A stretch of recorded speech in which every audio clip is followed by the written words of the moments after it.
Them niggas' pride was so bad. If we say this here, he gonna say why we ain't believe. If we say this right here, the people gonna get us. Are you serious, my nigga? Is you serious? He said, and they answered Yahushua and said, we cannot tell. And he said unto him, to them, neither tell I you by what authority I do these things. But what think ye? A certain man had 2 sons, and he came to the first and said, Son, go work today in my vineyard. He answered and said, I will not. But afterwards he repented and went. And he came to the second and said likewise. And he answered and said, I go, sir, and went not. Whither of them twain did the will of his father? Now see, this is a strong parable of an example of what he gave. One person said that he wasn't going to do it. But then he considered. And he changed his way. You can go read Ezekiel 18 for this on your own time. Because we're not going to read it right now. But another one said, I will do it. And didn't. And that go down to, we be around here talking about we believe in y'all, we get immersed, and I still haven't dealt with that descending part in Genesis 32. Y'all willing, that's coming. I'm just working towards that with the Malachi chapter 3 to tie it all together in the bow and slide on out of here.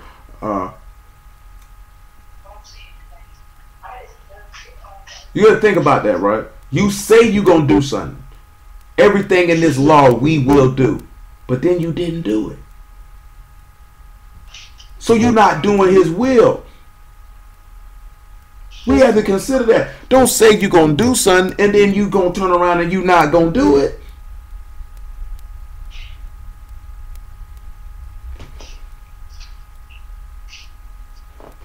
They say unto him, the first.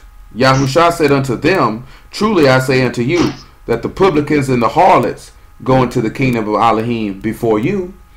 For John came unto you in the way of righteousness, and you believed him not. But the publicans and harlots believed him, and ye, when you had seen it, repented not afterwards, that you might believe him. So pause and swing back to Exodus 23, and now it should be even a little bit more crystal clear. How this is John, when we read Exodus 23 and 20 again, how this was speaking of John.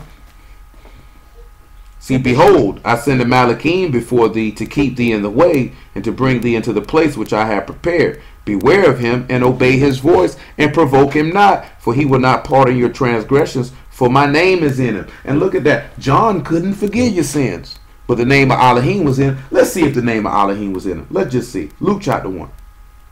Before we read Matthew chapter 3. And see, that's the difference, how we could see clear as day this with John, because John couldn't forgive your sins. He had already said that. Here go the Lamb of Elohim to take away the sins of the world. He said, I'm not that Mashiach. Because if we go read Daniel, it'll let you know that. Let's go read Daniel 9:27 before we read Luke 1. Just so you can know the Mashiach was spoken of to forgive sins. It was already prophesied. So you can have that understanding and know this. We won't get to Isaiah 63 tonight. If y'all willing, we'll do it tomorrow.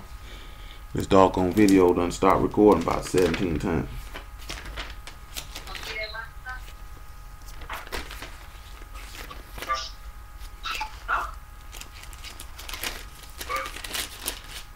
Nine and 24. Daniel 9 and 24. Make it Daniel 9 and 21. Make it 20. We started from the top. It ain't gonna hurt nothing. And while I was speaking and praying and confessing my sin, and in the sin of my people Yasharal, and presenting my supplication before Yahuwah my Elohim for the Kadesh mountain of Elohim, yet while I was speaking in prayer, even the man Gabriel, whom I had in the vision at the beginning, being caused to fly swiftly, touched me about the time of the evening oblation. And he informed me and talked with me and said, O Daniel, I am now come forth to give thee skill and understanding. At the beginning of thy supplication, the commandment came forth, and I am come to show thee, for thou art greatly beloved. Therefore understand the matter and consider the vision. 70 weeks are determined upon thy people and upon thy Kadesh city to finish the transgression and to make an end of sins, and to make reconciliation for iniquity, and to bring in everlasting righteousness, and to seal up the vision and prophecy, and to anoint the most Kadosh. Now therefore understand that from the going forth of the commandment to restore and build Jerusalem unto Mashiach the Prince shall be 7 weeks, and 62 weeks, and the street shall be built again, and the wall, even in troublous times. And after 62 weeks shall Mashiach be cut off, but not for himself. And the people of the prince shall come and destroy the city and the sanctuary, and the end thereof shall be with the flood, and until the end of the war desolations are determined. And he shall confirm the covenant with many for 1 week, and in the midst of the week he shall cause the sacrifice and oblation to cease,